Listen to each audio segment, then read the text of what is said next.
Hey guys, tonight we're exploring something every human has done since the beginning of our species: sleep. Before locked doors, soft mattresses, warm blankets, and nightlights, falling asleep was one of the riskiest things a person could do. Every sunset marked the beginning of a completely different world. A world where predators roamed silently through the darkness. Freezing winds slipped into tiny shelters. Strange sounds echoed from unseen forests. And every shadow seemed capable of hiding something dangerous. So, before you get comfortable, take a moment to like the video and subscribe. But only if you genuinely enjoy these slow journeys through history. And let me know in the comments where you're listening from and what time it is where you are. Now dim the lights. Maybe turn on a fan for that soft background hum. Take a slow breath and let's quietly travel back thousands of years. For modern people, nighttime usually means peace. We lock the door, turn off the lights, pull a blanket over ourselves, and expect to wake up safely in the morning. Ancient humans enjoyed none of these luxuries. Long before cities existed, darkness transformed the entire world. During daylight, people hunted, gathered food, repaired shelters, and watched the horizon carefully. But once the sun disappeared, everything changed. The forests suddenly belonged to creatures that could see far better than humans ever could.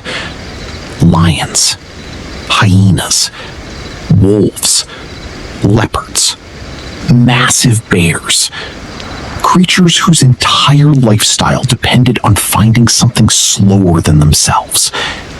And unfortunately, sleeping humans qualified perfectly. Imagine trying to fall asleep while knowing that somewhere beyond your tiny campfire, hundreds of glowing eyes might already be watching. Early humans didn't fear nightmares.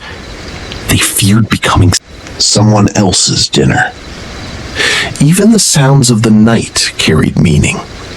A snapping branch, rustling grass, a distant growl. Every noise forced tired people awake again. Because sometimes, ignoring a strange sound meant you never opened your eyes again. Sleep itself became a balancing act. Too little sleep weakened the body. Too much confidence could end your life. Some members of the group probably stayed awake while others rested. Not because they wanted to, but because someone had to watch the darkness. Human civilization would eventually invent castles, walls, guards, locks, alarm systems, and motion sensors. But for thousands upon thousands of years, the only security system humanity possessed was another very tired human trying not to fall asleep beside a fire. After thousands of years, early humans slowly discovered that the most valuable thing they could carry into the night wasn't a weapon. It was fire. A small circle of flickering orange light became the difference between confidence and complete helplessness. During the day, the world belonged to people. At the night, it belonged to everything else. Predators preferred darkness. Their eyes adjusted better. Their hearing was sharper. Their movements were quieter. Humans, on the other hand, were surprisingly poor night creatures. Our vision faded quickly after sunset. We couldn't smell danger like wolves. We couldn't hear distant footsteps like deer. And we certainly couldn't outrun a hungry leopard in complete darkness. Fire helped change that. Most wild animals naturally avoided bright flames, not because fire attacked them, but because they had no idea what this strange glowing thing actually was. For prehistoric families, one burning campfire became an invisible wall. It wasn't perfect. It couldn't stop every predator. But it often convinced curious animals that looking somewhere else was the better idea. Of course, keeping a fire alive was far more difficult than movies usually suggest. There were no lighters, no matches, no gas stoves waiting politely in the corner. If the fire died during a cold, rainy night, starting another one could take hours, sometimes even days. Entire groups carefully protected glowing embers beneath layers of ash before going to sleep. The next morning, those tiny red coals could be brought back to life with dry grass and patient blowing. Losing the fire wasn't simply inconvenient. It could become a life-threatening disaster. Cold temperatures were dangerous enough. Darkness without fire was something else entirely. The strange sounds beyond the trees suddenly felt much closer. Every moving shadow seemed alive. Every gust of wind carried uncertainty. Even today, many people feel slightly uncomfortable walking through a dark forest. Now imagine doing that 40,000 years ago, knowing that you weren't the most dangerous creature out there. You were probably somewhere much lower on the food chain. Fire also changed something inside the human mind. People gathered around it. They shared food. They repaired tools. They watched sparks disappear into the night sky. Perhaps this was where storytelling truly began. Someone pointed toward the darkness and described a hunt. Someone else exaggerated yesterday's adventure just a little. Children listened quietly. Older hunters smiled because they knew half the story wasn't true. Long before books, long before writing, history was carried by voices dancing beside a fire. The warm light created one of humanity's first classrooms. Knowledge passed from one generation to the next. How to find water, which berries could kill you, where dangerous animals usually waited, and why nobody should wander away from the fire after sunset. Because out there, beyond the comforting glow, nature was still patiently waiting. If you've ever complained that a hotel bed was too firm, or that your bedroom was a little too warm, ancient humans would probably have considered those luxurious problems. For most of human history, there were no bedrooms, no roofs carefully designed to keep rain away, no glass windows, no comfortable pillows waiting at the end of a long day. Instead, there was simply nature. And nature was not especially interested in making anyone comfortable. The earliest humans often slept wherever they could find temporary protection.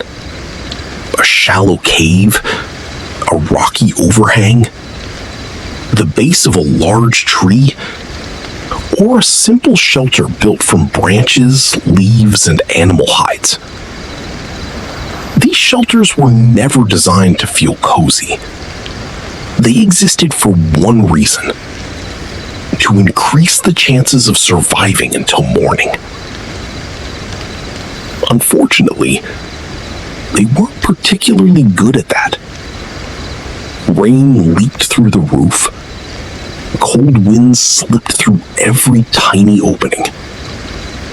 Insects treated the shelter like an invitation. And whenever food was stored nearby, unwanted visitors sometimes arrived before sunrise. Small animals searched for scraps. Larger predators occasionally followed the smaller ones. As ordinary as heavy rain could become a disaster. A poorly built shelter might collapse during the night. Strong winds could tear away animal hides that had taken weeks to prepare. Families often woke up soaking wet, only to spend the next day rebuilding everything they had lost.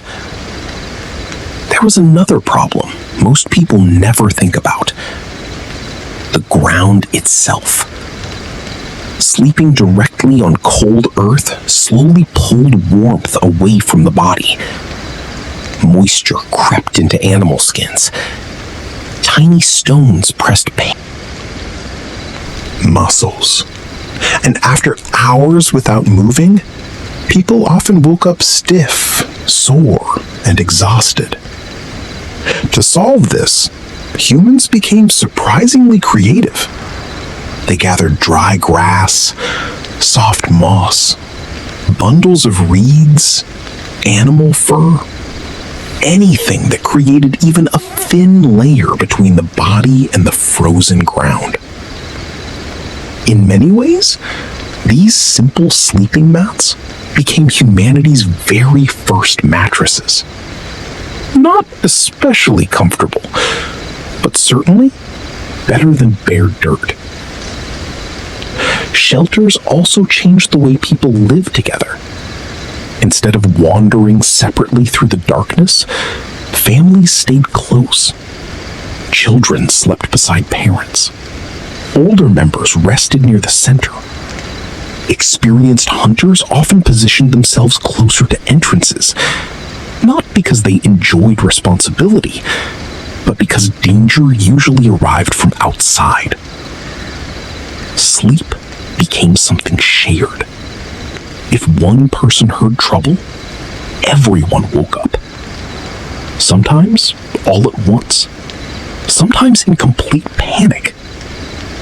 Imagine dozens of frightened people scrambling through darkness, trying to figure out whether that strange noise belonged to the wind or something with very large teeth. Oddly enough, this constant closeness may have strengthened human relationships. People depended on one another every single night. Trust wasn't simply emotional, it was practical. Your survival often depended on the person sleeping only a few feet away. Thousands of years later, our homes became larger. Walls became stronger. Doors became heavier. Locks became common. Yet even today, many people still sleep better knowing someone else is nearby.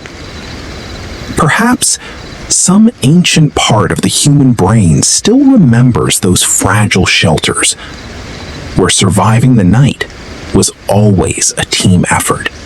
Every night, after the campfire slowly faded into glowing embers and the sounds of conversation disappeared into silence, people closed their eyes. Their bodies rested, but their minds traveled somewhere else. Long before psychology, long before neuroscience, and long before anyone understood what dreams actually were, ancient humans searched for meaning inside every strange vision they experienced. A dream was rarely dismissed as imagination. Instead, it was often treated as a message, sometimes from ancestors, sometimes from unseen spirits, sometimes from the natural world itself. Imagine waking before sunrise, your heart still racing after dreaming about a giant wolf standing silently outside your shelter. Today, you might simply shrug, drink a cup of coffee, and continue your day. Thousands of years ago, that same dream might influence an entire hunting expedition. Some groups believed certain dreams warned them about danger. Others believed dreams revealed hidden opportunities. A successful hunt, a coming storm, the arrival of strangers, even illness. The sleeping mind seemed capable of seeing what waking eyes could not. Of course, not every dream was pleasant. Nightmares existed long before horror movies. People dreamed of falling from cliffs, being chased through endless forests, or losing family members in terrifying accidents. Without scientific explanations, these frightening dreams often felt completely real. Some people feared sleeping because they worried about what waited for them after closing. Others believed invisible beings entered dreams during the night. Protective rituals slowly became common. Some families placed special objects beside where they slept. Others whispered quiet prayers before lying down. A few avoided speaking about frightening dreams altogether, believing that describing them might somehow invite them into reality. Whether those beliefs were true, nobody could prove, but they offered comfort. And sometimes, comfort is almost as valuable as certainty. Interestingly, modern science tells us that dreams help process emotions, memories, and experiences. Ancient people knew nothing about brain activity, yet they still understood something important. Dreams mattered. Not because every dream predicted the future, but because every dream revealed something about the person experiencing it. A worried hunter dreamed differently than a peaceful child. Someone grieving often dreamed differently than someone celebrating. Even without science, humans recognized that the sleeping mind remained busy. Perhaps that realization connected generations across thousands of years. Because despite all our technology, despite electric lights, soft beds, and locked doors, people today still wake up wondering, what did that dream mean? Some questions survive every civilization. If you wake up every morning because of an alarm clock, you are already living very differently from almost every human who has ever existed. For thousands upon thousands of years, nobody knew what 7 a.m. meant. Nobody worried about being late for an office meeting. Nobody reached for a phone to check the time before opening their eyes. Instead, people woke up because the world around them told them to. The first light of dawn slowly brightened the sky. Birds began singing. The cold morning air drifted through the shelter. The fire had almost burned out. Nature was humanity's first alarm clock. Without artificial light, people's daily lives followed the rhythm of the sun. When darkness arrived, most activities naturally came to an end. There was very little reason to stay awake. Working at night was difficult. Hunting was dangerous. Traveling through forests without sunlight was almost impossible. So people rested. Not because someone told them to, but because their environment quietly encouraged it. Interestingly, historians believe many ancient people may not have slept through the entire night in one long stretch. Instead, sleep was sometimes divided into two separate periods. People would fall asleep shortly after sunset, wake naturally several hours later, spend some quiet time talking, praying, repairing tools, or simply sitting beside the fire, then return to sleep until dawn. Today, doctors call this segmented sleep. To ancient people, it was simply normal life. There was no pressure to sleep exactly 8 uninterrupted hours. There were no glowing screens. No late-night emails. The night moved slowly, and so did the people living through it. Of course, not every night was peaceful. Storms interrupted sleep. Hungry animals wandered close to camp. Crying children woke entire families. Strong winds shook fragile shelters. Some nights felt endless. Others passed almost unnoticed. Seasonal changes also transformed sleeping habits. During winter, long nights allowed more time for rest. Summer was different. The days stretched longer. People often worked until the last light disappeared beyond the horizon. Their schedules changed naturally with the seasons, without anyone printing a yearly calendar. Perhaps the strangest thing for modern people to imagine is how completely ancient humans accepted this slower rhythm. They weren't trying to control time. They simply lived inside it.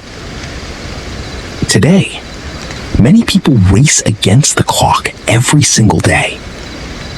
Ancient people raced against weather, hunger, and survival instead.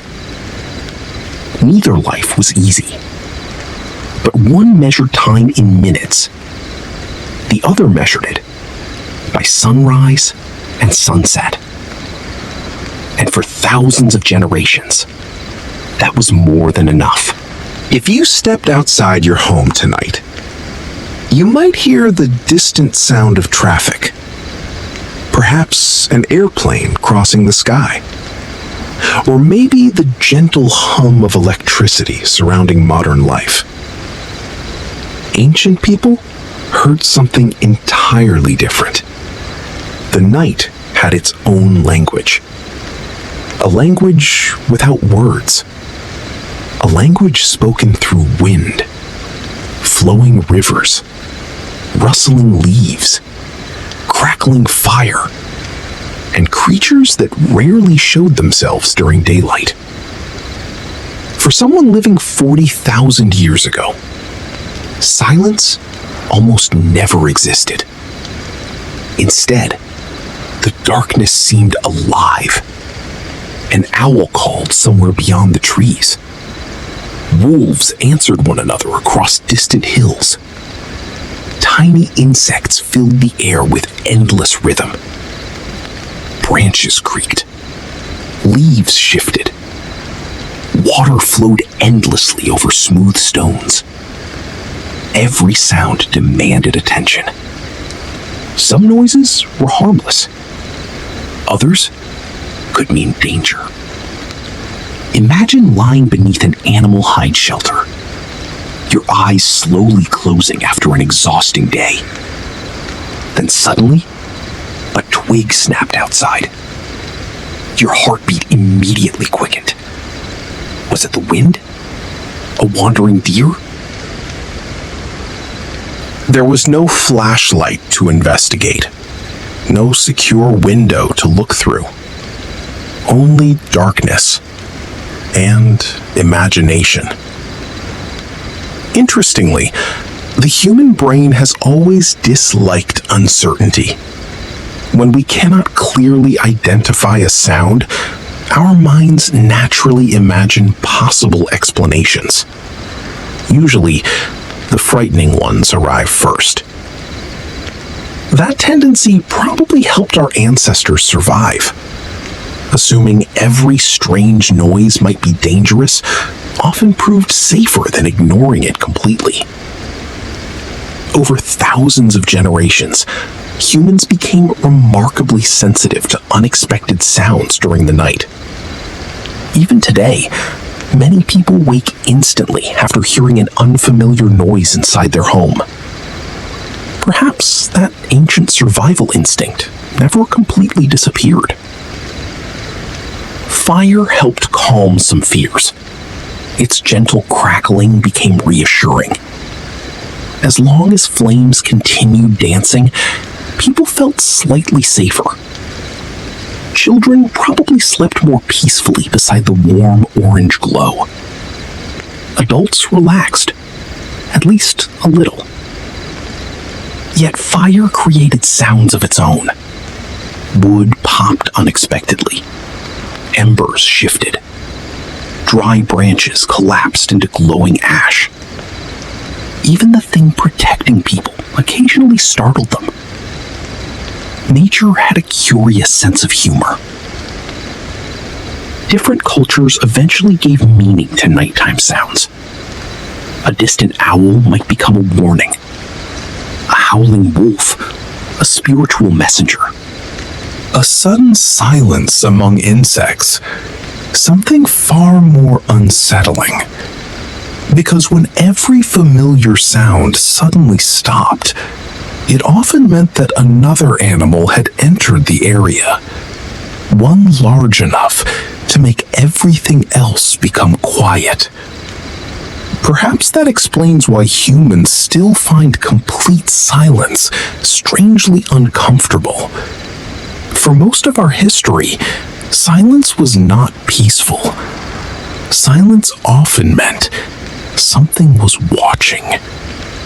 And somewhere deep inside the human mind, a small part of us still listens carefully whenever the night becomes just a little too quiet. Welcome back.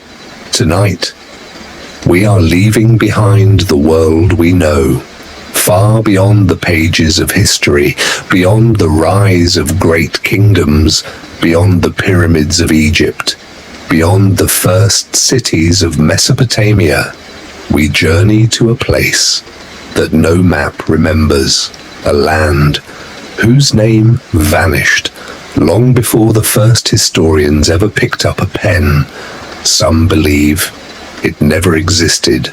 Others say it was deliberately forgotten, hidden, not beneath the sea, but beneath thousands of years of silence. So, before we begin, make yourself comfortable. Allow your breathing to slow. Let the noise of the day quietly fade away. There is nowhere else you need to be, nothing else you need to do. Only listen. As we step together into one of the oldest forgotten legends ever whispered beneath the morning sky, and somewhere beyond the edge of memory, where the first light once touched the earth, a story has been waiting for someone to remember it again. Long before kings wore golden crowns or mighty armies marched beneath painted banners, the world was astonishingly quiet. The mountains had never been given names. The rivers flowed wherever they pleased. The forests stretched farther than any traveler could imagine. There were no borders, no empires, no great cities reaching toward the sky, only scattered villages where people lived simple lives, following the rhythm of the seasons. They welcomed the sunrise, they respected the rain, and when darkness arrived, they gathered around warm fires, listening to stories passed from one generation into the next. They believed their ancestors had always lived this way, peacefully, patiently, without questioning what might exist beyond the endless horizon. But the horizon has always hidden secrets, far beyond the western sea, where thick silver mist covered the water. There waited an island so ancient that even time itself seemed to move a little more slowly there. And that forgotten island was called Aurelia. The people of Aurelia never called themselves rulers. They did not dream of conquering distant lands or building an empire across the sea. Instead, they believed they had been given a single responsibility: to protect a secret older than memory itself. Every morning, before the rest of the world awakened, the first rays of sunlight touched the highest peak of a great white mountain standing at the heart of their island. Its stone shimmered softly like polished ivory. No snow ever rested upon its summit, no smoke rose into the sky, and yet a gentle golden glow could sometimes be seen beneath the ancient rock, especially just before dawn. The elders never explained what created that mysterious light. When children asked, they simply smiled and quietly replied. Some questions are meant to wait. And in Aurelia, everyone learned that patience was sometimes the greatest form of wisdom.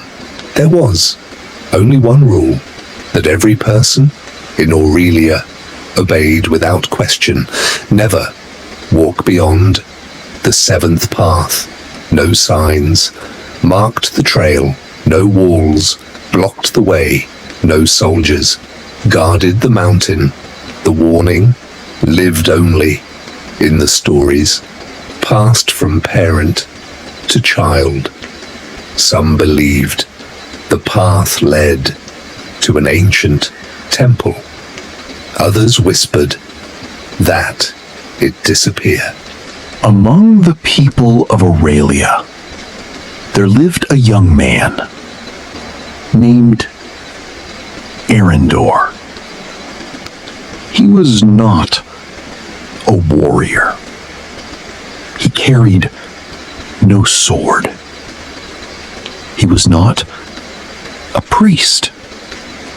He spoke no sacred prayers.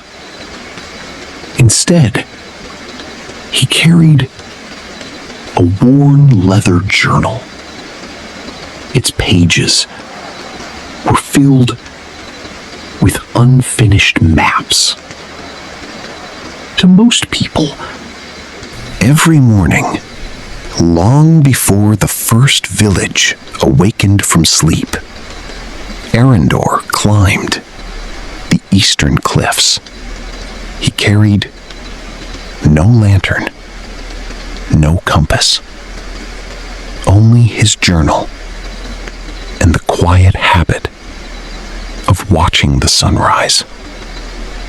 He believed that no two mornings were ever truly the same.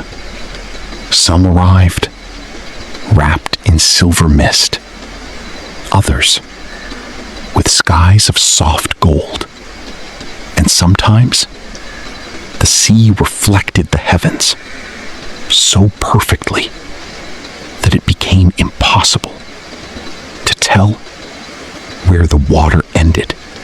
Arendor remained perfectly still. His eyes never left the horizon. Minutes passed, yet the sea did not move. There were no rolling waves, no gentle tide touching the shore. Even the smallest ripple had disappeared. The water looked like polished glass, so calm that it reflected the fading stars with impossible clarity. For the first time, Arendor felt that the ocean was not asleep. It was watching.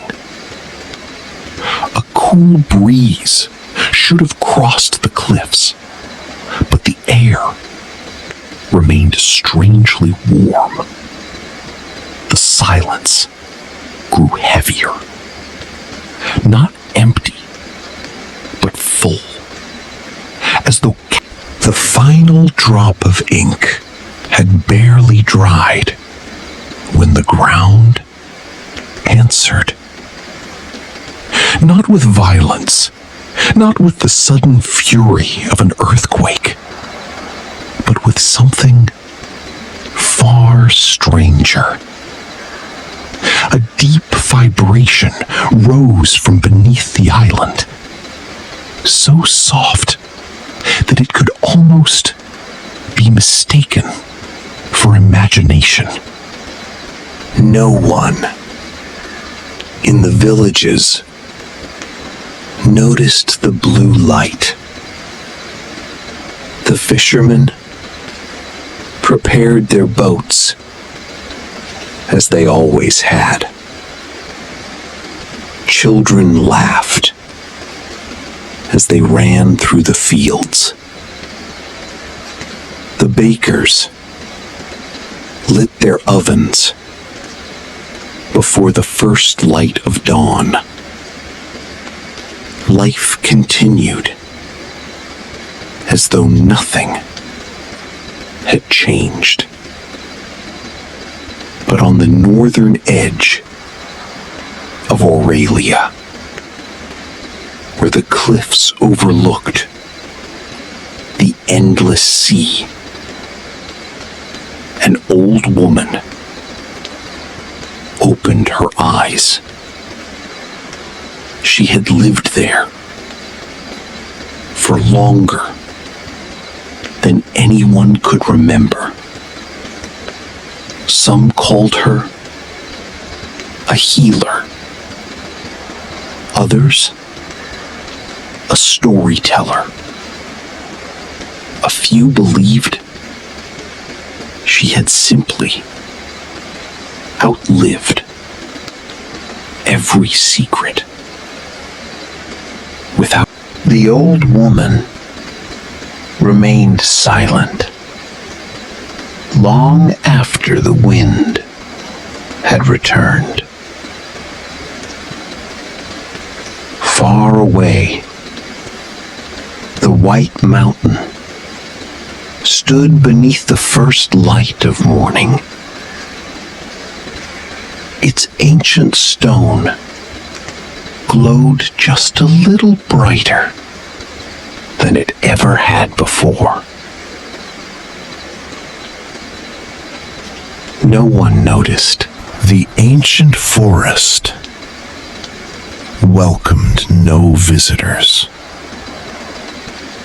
Its towering trees had stood for longer than anyone could remember.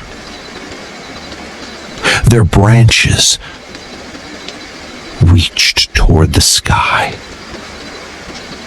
like silent hands holding forgotten prayers.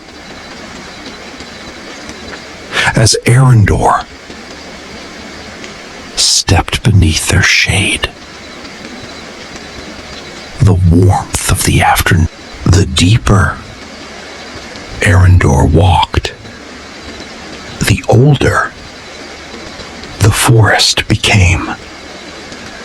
The trees grew wider, their roots twisted across the earth like the veins of an ancient giant. Then, something unusual caught his eye. Half hidden beneath soft green moss stood a single stone pillar. It was taller than any man. Its surface was worn smooth by countless seasons. Yet, one small part remained untouched. A strange symbol still shone, as though it had been carved only yesterday. Arendor stepped closer. He brushed away the last traces of moss. The trail began to climb, slowly, almost gently, winding its way between ancient trees and weathered stone. With every step, the forest felt quieter. Even the wind seemed unwilling to follow him any farther. After a long while, Arendor noticed another stone, then another. Each one standing beside the path, as though they had been placed there long ago by careful hands. The first marker carried no symbol. The second held the faint outline of a single star. The third was marked with a rising sun. Each stone appeared older than the last, yet none of them had fallen. None had cracked. It was as though, for several long moments, Arendor did not move. He stood before the seventh marker, listening to the silence that surrounded it. The single bell had faded, yet something still lingered in the air. Not a sound, not a scent, only a quiet feeling that he had crossed an invisible boundary. Arendor did not notice the eyes.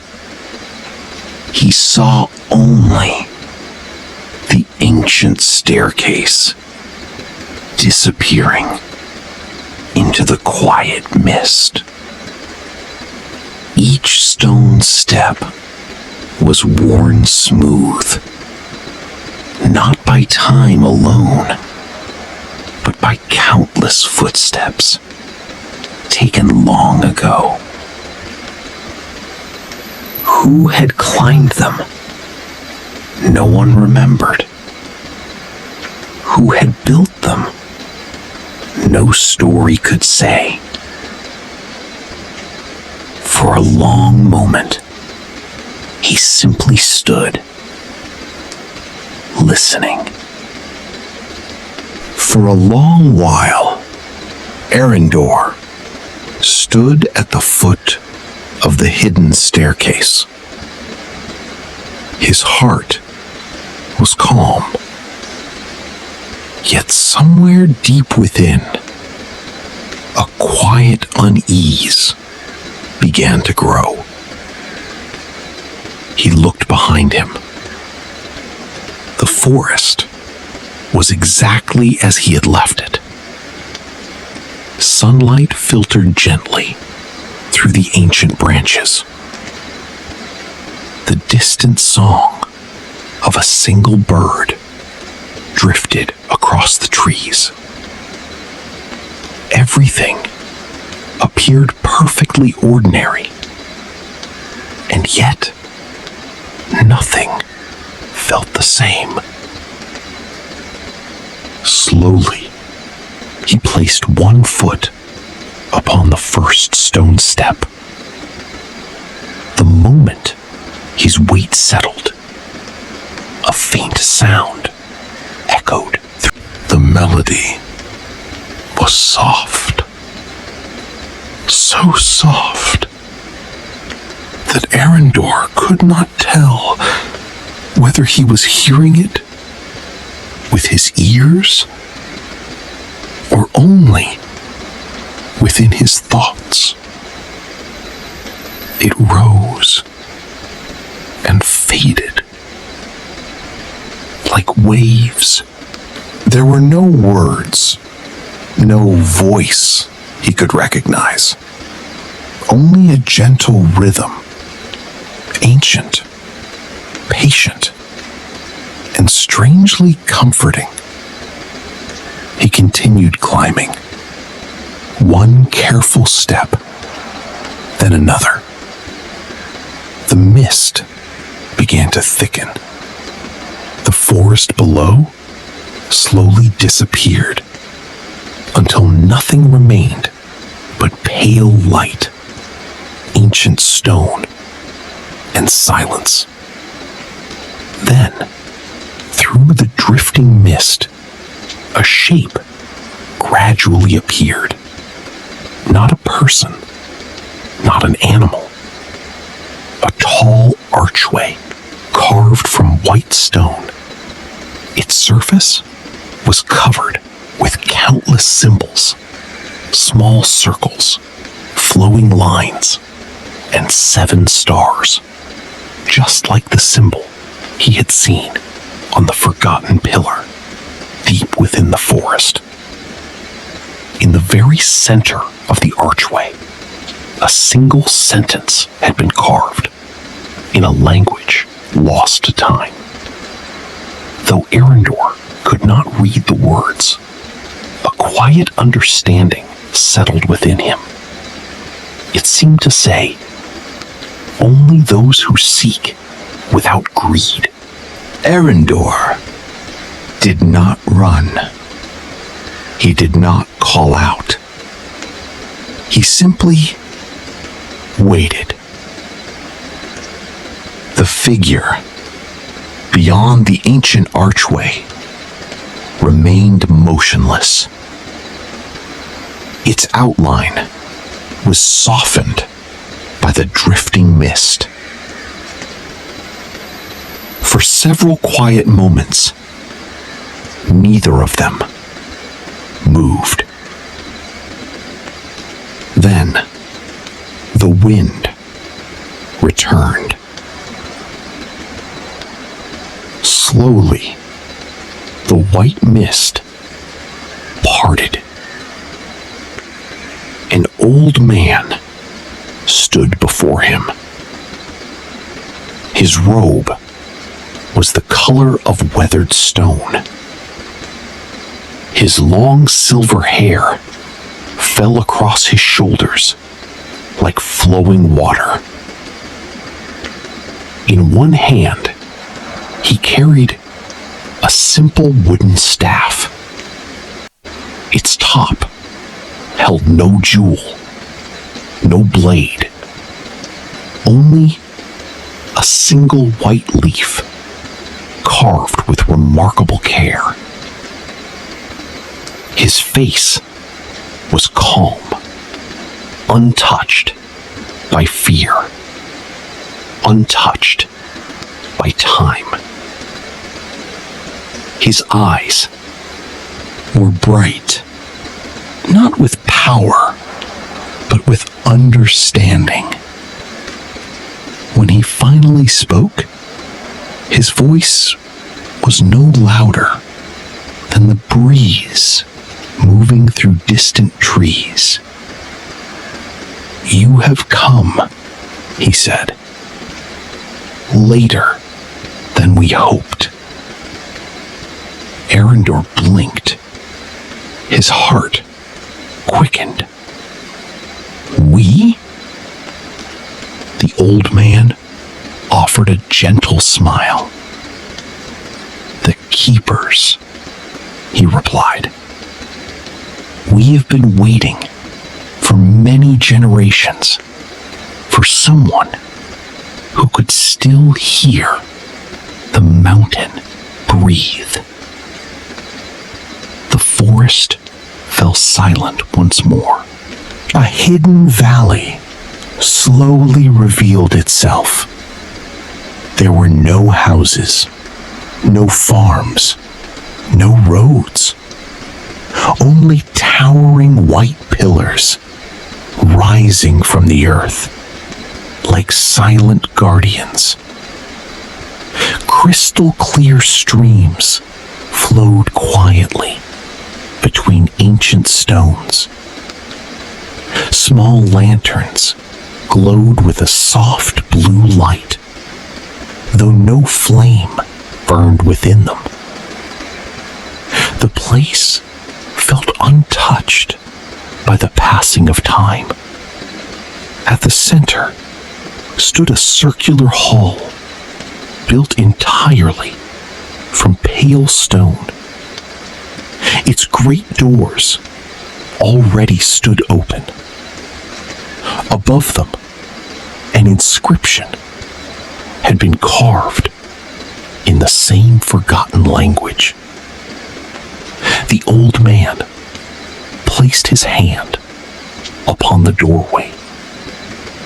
Then, for the first time, he looked directly into Arendor.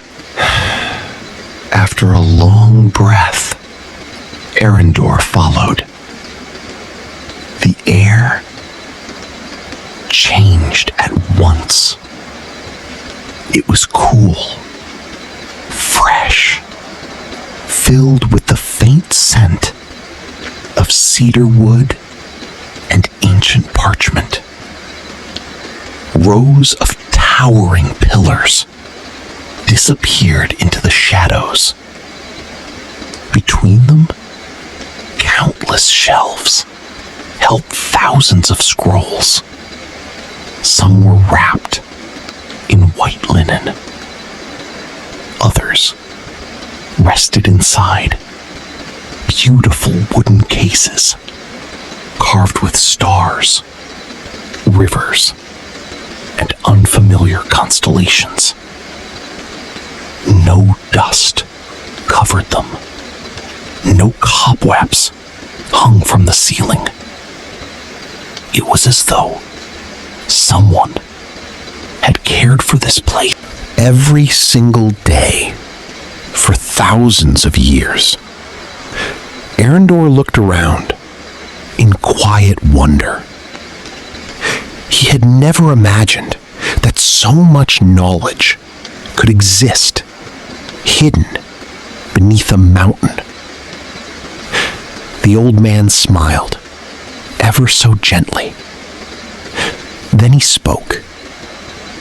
"These," he whispered, "are not stories. They are memories." And in that moment, Arendor realized he had not entered a library. He had entered the memory of a forgotten world. The single scroll rested quietly upon the stone shelf. It carried no title, no royal seal, no mark to reveal who had written it. Its pale leather had aged gracefully, not cracked, not faded, simply patient. Arendor found himself drawn toward it, not by curiosity alone, but by a feeling he could not explain. It was as though the scroll already knew his name. He reached out, then stopped. The old man had said nothing. He neither nodded nor warned him away. He simply watched with calm, knowing eyes. Very carefully, with calm, knowing eyes. Very carefully, Arendor placed his hands upon the ancient scroll. For a heartbeat, nothing happened. Then, a gentle warmth spread beneath his fingertips. Not the warmth of fire, but the warmth of the morning sun after a long winter. The leather cover slowly unfolded by itself. No wind moved through the hall. No hidden hand turned its pages.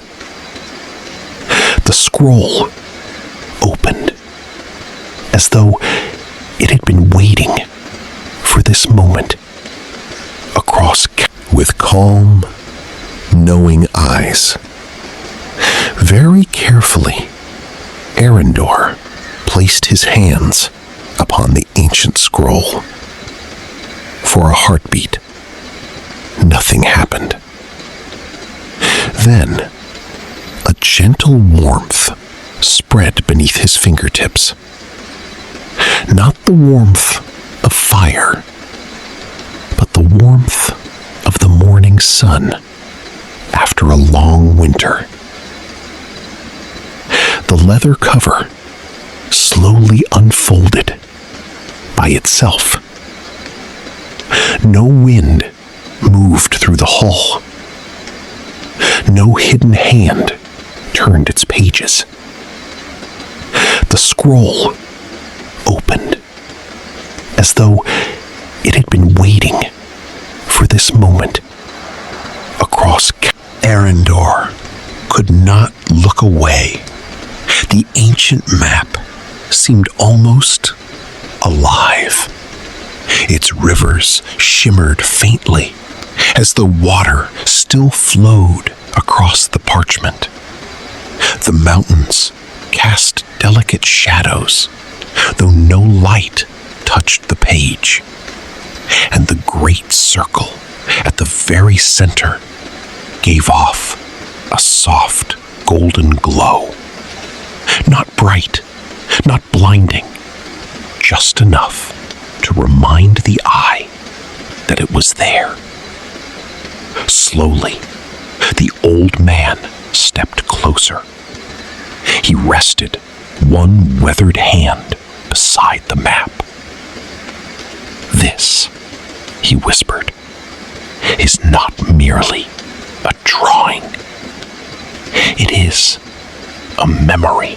The sound of the ancient bell slowly faded, yet its echo seemed to linger within the walls of the hall.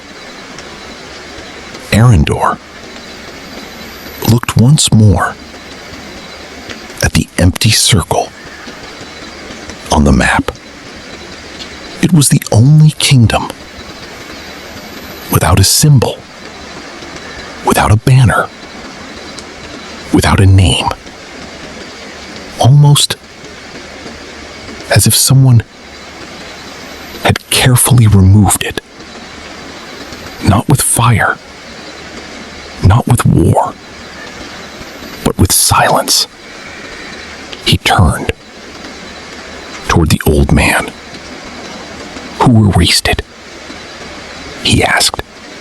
The old keeper did not answer immediately. Instead, he walked to a nearby window. Beyond the glass, the white mountain stood peacefully beneath the afternoon sky. "It was not a king," he said at last, "nor an army, nor the sea. It was memory itself." Arendor frowned. How can memory erase a kingdom? The old man closed his eyes.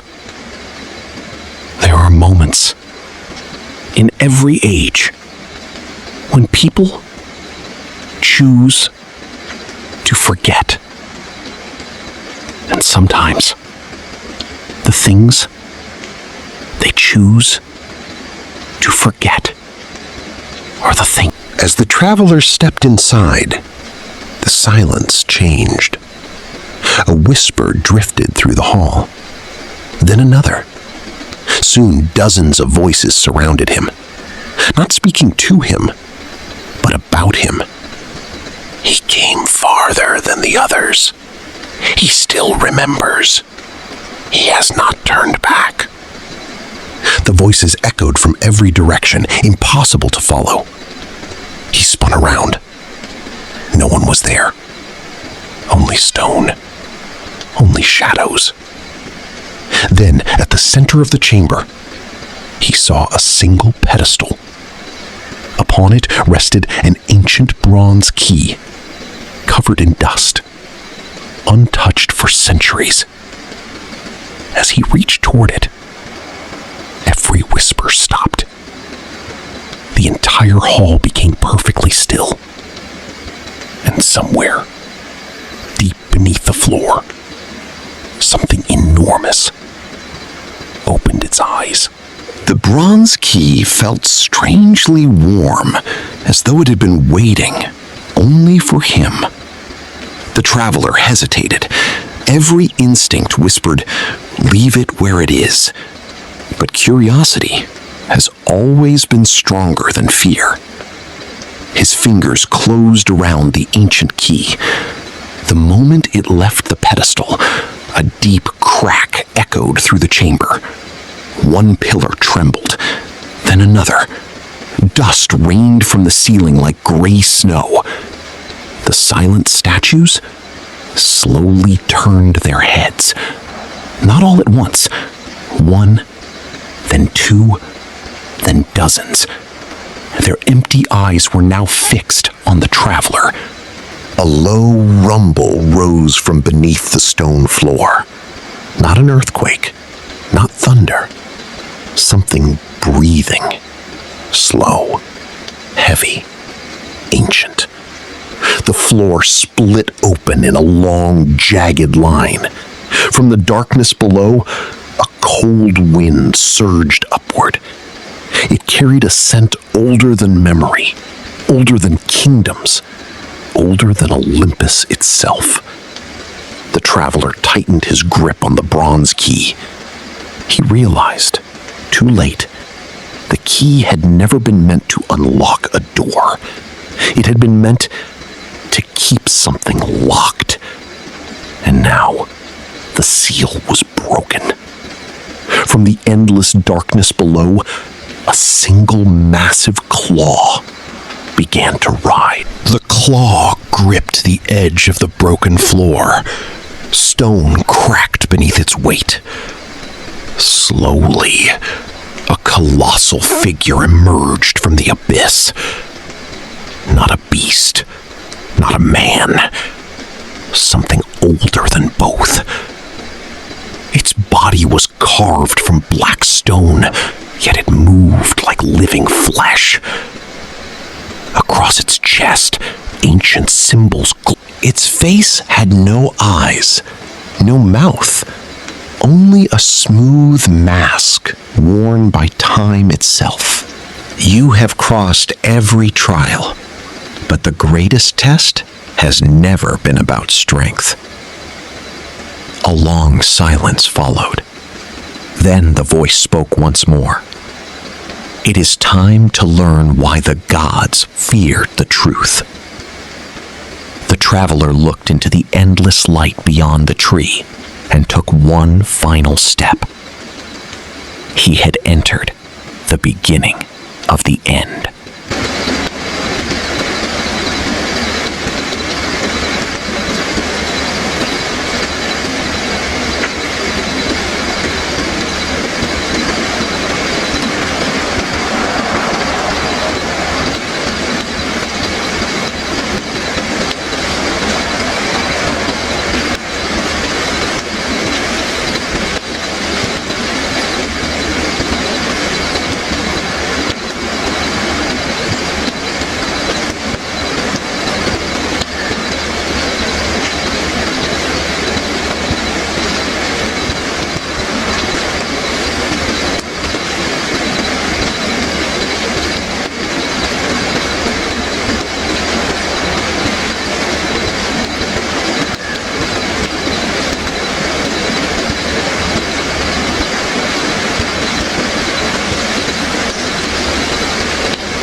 As the travelers stepped inside, the silence changed. A whisper drifted through the hall, then another. Soon dozens of voices surrounded him, not speaking to him, but about him. He came farther than the others. He still remembers. He has not turned back. The voices echoed from every direction, impossible to follow. He spun around. No one was there. Only stone. Only shadows. Then, at the center of the chamber, he saw a single pedestal. Upon it rested an ancient bronze key, covered in dust, untouched for centuries. As he reached toward it, every whisper stopped. The entire hall became perfectly still. And somewhere, deep beneath the floor, something enormous opened its eyes. The stone gate opened without a sound. No gears turned, no chains rattled. It was as though the mountain itself had decided to let him pass. The traveler stepped forward. The guardian did not follow. It remained motionless, watching.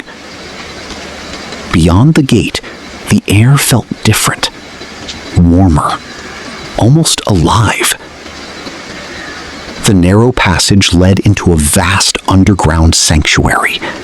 Its ceiling disappeared into darkness. Rivers of crystal clear water flowed silently between towering columns of white marble. At the center stood a single tree. Its roots disappeared deep into the earth. Its branches reached toward a sky that did not exist. Golden leaves shimmered, though there was no wind. The traveler knew, without anyone telling him, this was no ordinary tree. It had stood here long before the first temple, long before the first king, perhaps even before the gods claimed Olympus as their home. Then, one golden leaf drifted gently to the ground. The moment it touched the stone, a calm, ancient voice filled the sanctuary. You have crossed every trial, but the greatest test has never been about strength. A long silence followed. Then the voice spoke once more. It is time to learn why the gods feared the truth. The traveler looked into the endless light beyond the tree and took one final step. He had entered the beginning of the